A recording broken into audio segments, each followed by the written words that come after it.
What drew me into CMA was their mission. Our folks, we suffer from a lot of social economic issues, and we face a lot of obstacles and barriers. And I said, you know what? That's where I need to be. I've been working for or advocating for the Hispanic community for about 20 years now. And I remember I learned about this agency, the person that had my position before, Lee McElveen, and I loved the idea that it was a state agency. I remember telling Dr. DaCosta, I'm challenging you to find somebody better. And it was mostly because I'm passionate about helping the Latino community, and I think this is the agency that provides me with that power. 5 years ago, I believe, when I was doing a re-entry conference here at Benedict College, found out about CMA and that they were known to be the individuals that they collected the data for the communities, and from there we have maintained a strong partnership. I first connected with the agency back in 2019. WOTC, which is the Work Opportunity Tax Credit Program, the Commission for Minority Affairs agreed to partner with us to help us market and outreach that throughout the communities. When I came, the focus was address poverty and the different challenges that the different minority groups were facing as far as poverty. There was the criminal justice, there's the education, there was, I should remember, it's been a few years. And Jane Davis, who was director, she had been very involved with going to various meetings with the different legislators, because that's where policies and things are changed. We focused really on trying to do things that was going to impact as many people as possible. But even though we were different communities, the Native American community, the Hispanic community, we were a team. And we would go out all around the state. At the end, so we're working together, can't you?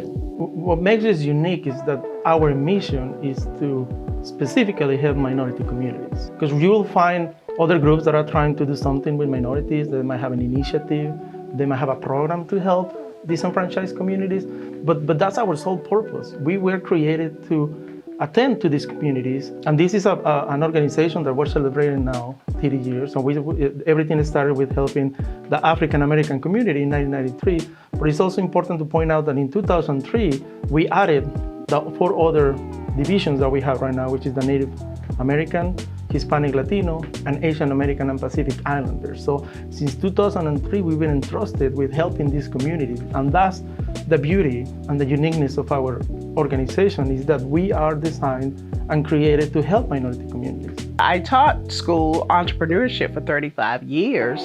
And then after that, I started a nonprofit teaching young people in the community how to start their own business, grades 4 through 12. They actually helped me a lot with getting sponsors. They connected me with people. I remember coming to Dr. DaCosta asking for a letter of support, and she wrote, and the whole organization wrote a great letter of support.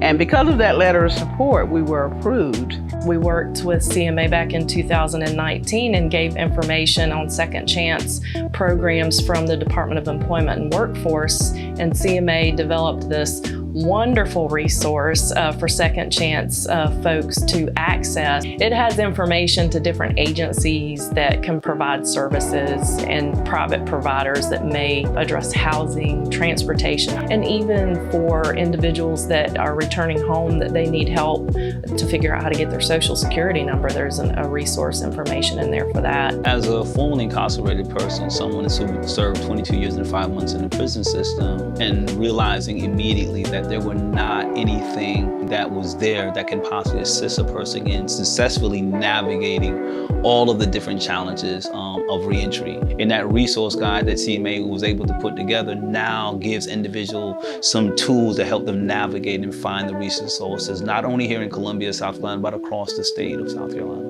So it has grown beyond measures. I mean, I have had folks reach out to me from California as well as Oklahoma, wanting to know, what is South Carolina doing and what can we do? How can you partner with us to help us to create a resource guide that will make a big difference in the lives of those that are formerly incarcerated and their families? CMA for the last 30 years have impacted thousands of lives. We have created so many nonprofit organizations across this state.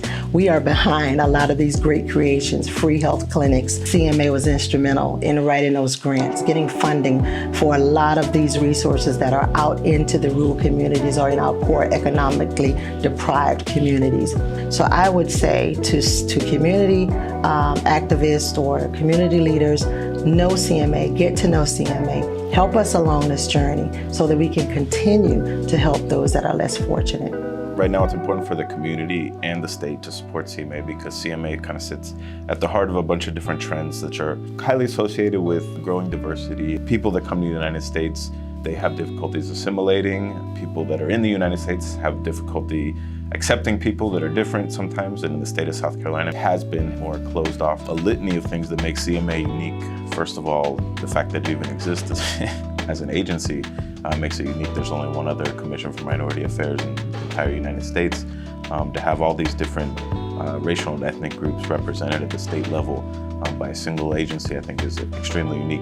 We need people that understand the importance of this diversity with, job development, placement, educational attainment, working with, developers to create affordable housing and things of that nature. The CMA, the whole mission of it is to address inequalities in our community, but also educating various other agencies and employers why diversity matters, not only in the workspace, but in the schools. We need representation of all of the diversity in our community versus a select group of people. To have a representation of someone that looks like you, it does something different to you. It hits different. Same thing we talk about diversity in schools. When you have Hispanic mentors and individuals coming in the community, in the schools, mentoring that population of people, and people seeing that, it makes you stand a little different, right? So that's why I think that diversity matters, not only just in the community, but in all of these various other spaces. I see the vision of everybody coming together, giving support to nonprofits like myself who are small, who don't have a lot of resources. The number one issue that we have in minority communities is the lack of access to information. People don't know about the resources. People are not aware about the support that they may need. And then the agencies and organizations are not aware what these communities need.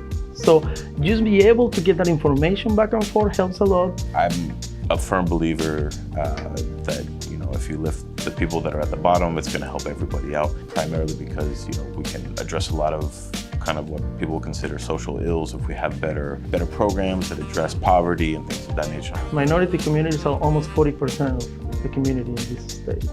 That should be reflected in funding, that should be reflected in resources, that should be reflected in access to services. And this is why it's important for people to come and work with us, not only from minority communities, but the community at large, to understand that these communities have been disproportionately affected by many, many things for years and years. And the only solution in here is to recognize that we need to be doing things differently.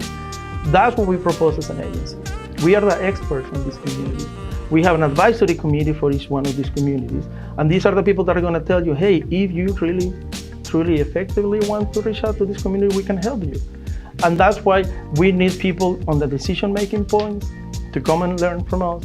We need to get into those rooms when they are making decisions, sit on those tables and educate them about why it's important to help these communities, is because until we get to the point that we start doing things differently, we're not talking about 2 or 3%. It's almost 40% of our communities are part of a minority community.